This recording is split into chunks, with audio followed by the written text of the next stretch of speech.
Hi, I'm Idaho Freedom Foundation Communication Director Dustin Hurst, and I'm here with Idaho Freedom Foundation President Wayne Hoffman. How are you today? I'm terrific. I don't think that that's authentic, but It's true. I am. I'm terrific. we wanted to give a short recap of the 2017 legislative session for our supporters and our people on Facebook and social media.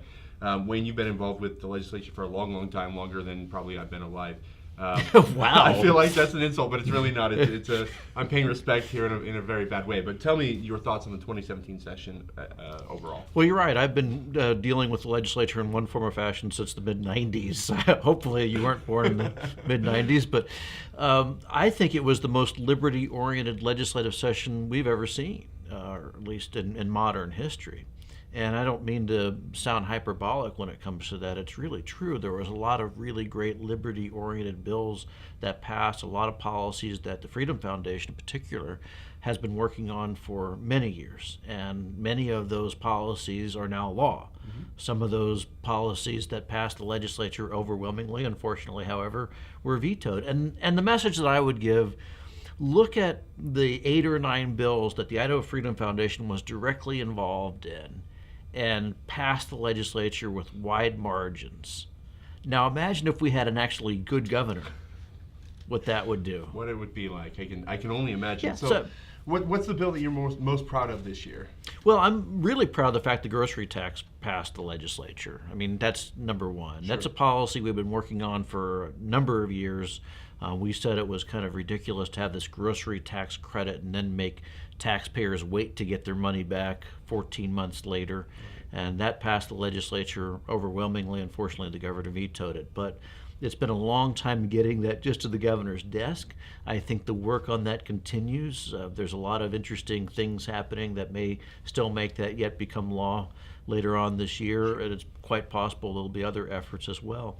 But we're very proud of that. I'm proud of the fact that a couple of years ago we brought a couple of legislators into our office and said, let's fix our civil asset forfeiture laws. We brought in a liberal Democrat and a conservative Republican, got some uncommon allies together and passed a bill. Unfortunately, it was vetoed.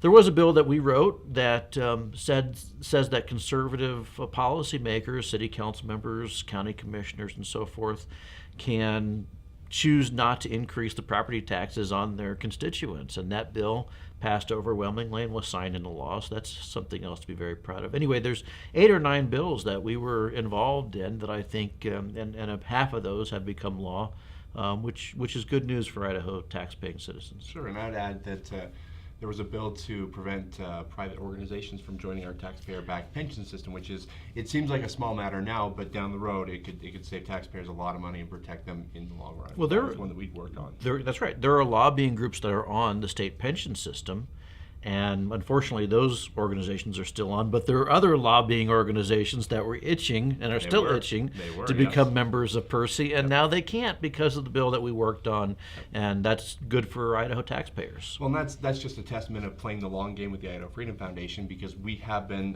you worked on that, I believe, 4 years ago you started on, 4 or 5 years ago, and sometimes these bills, whether it's the political environment or sponsors just being willing to push forward, but these bills take a lot of time. Sure, and I'll just bring one more up that I'm sort of proud of. I'm not really proud of the way it became law, but a number of years ago, legislators came to us and said, gosh, what do we do about transportation?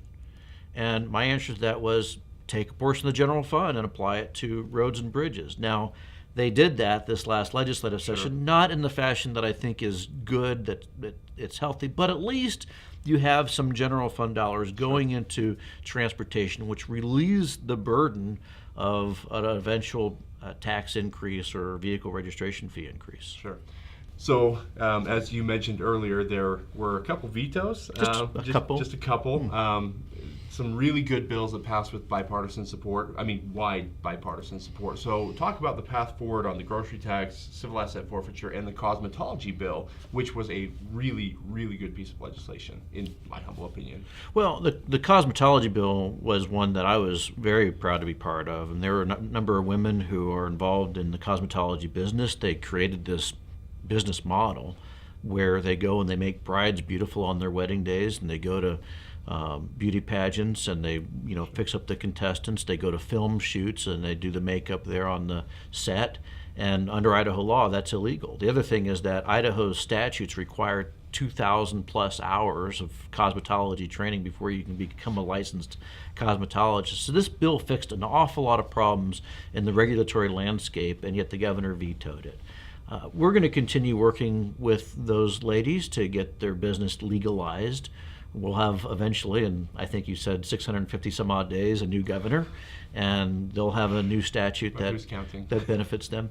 It's the civil asset forfeiture that passed with a wide margin, so with the right leadership.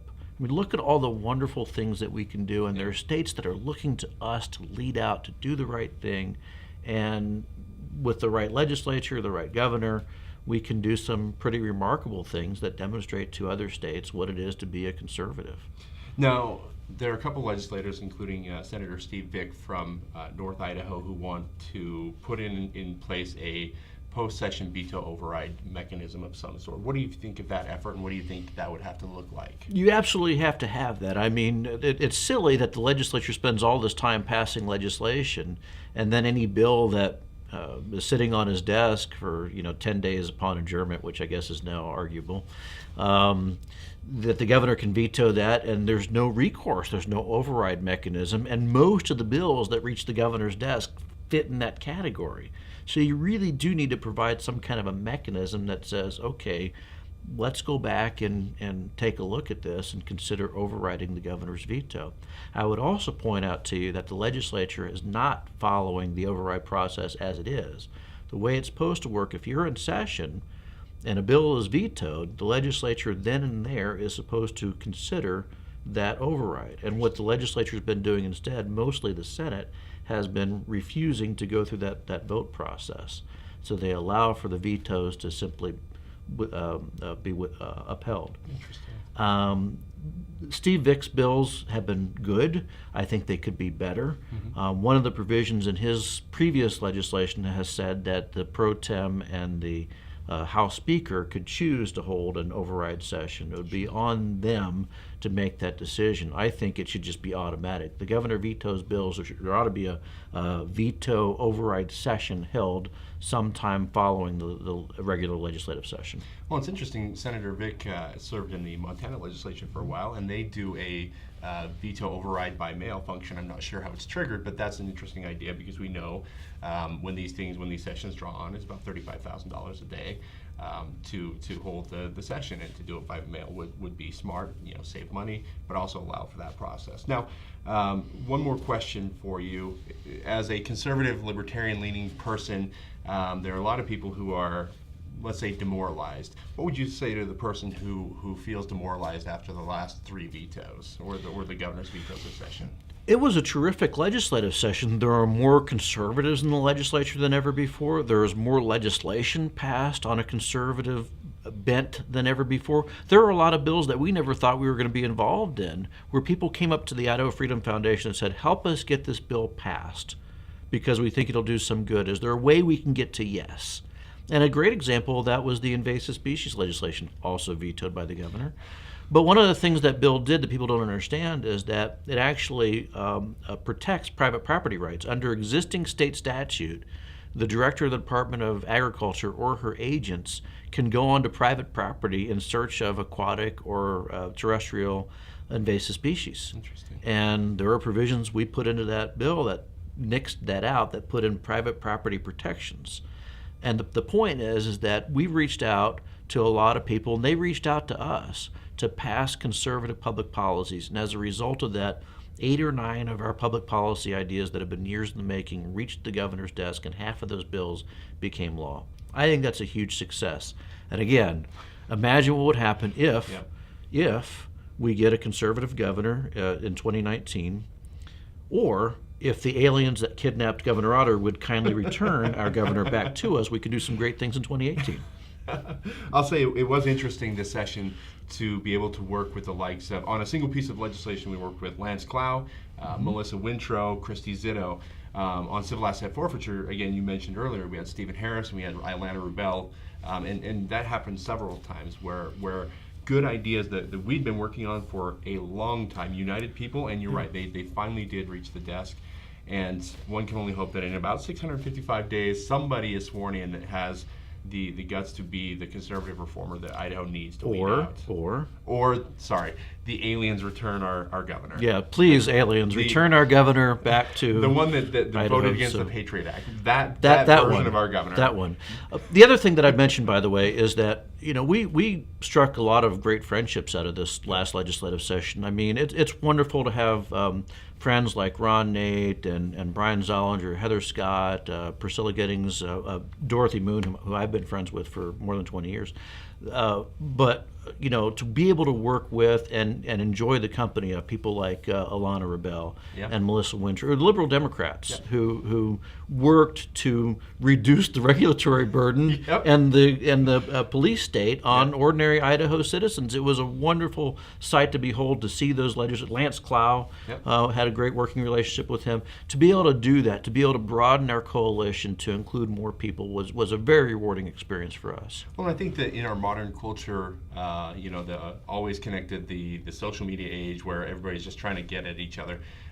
It's fun to work with people who we don't normally agree with. And, Ilana Rubel, she has one of the worst Freedom Index scores, but that doesn't mean that she's all bad, that her ideas are all bad. She has some really good ideas, and I think we showed that, and we'll continue to show that because she knows a lot of stuff on civil asset forfeiture. So anything else you want to tell the supporters before we go and search for those aliens? Well, we're not going to search for the aliens. We're just going to ask them to return our governor. I'd have no time to search for aliens. Well, we'll send messages out into the sky. How about that? Okay. Well, what I would say is, these things that we did, these 8 or 9 bills that we've been involved in, our public policies are becoming real as a result of the support that we get from our supporters. We couldn't do this, and frankly, it wouldn't happen just by itself. So the fact that we're here, and we're here because of our donors, is extraordinary and means a lot to a great deal of people. 1.6 million Idahoans are grateful for the support that they give to Idaho Freedom Foundation. So, and we appreciate all the hard work that they do for us. Yeah, and especially because, as we mentioned, sometimes it takes years to get really good policies in, and so we have to play the long game, and it's tough. But our supporters continue to back us and allow us to unite people, and that only means good things for when the aliens return. So and send money because Dustin needs new bow ties. this yellow and this one is wife approved, so we can blame that on her. Just kidding. I love you, Julia. But again, if you have any questions, please feel free to reach out. Wayne at IdahoFreedom.org, Dustin at IdahoFreedom.org, and hopefully we'll be able to connect with you over the summer. And we have a wonderful banquet, which we have yet to announce, but a really cool banquet that we're doing in August 26th. So pencil that in on your calendars, and we'll talk to you soon.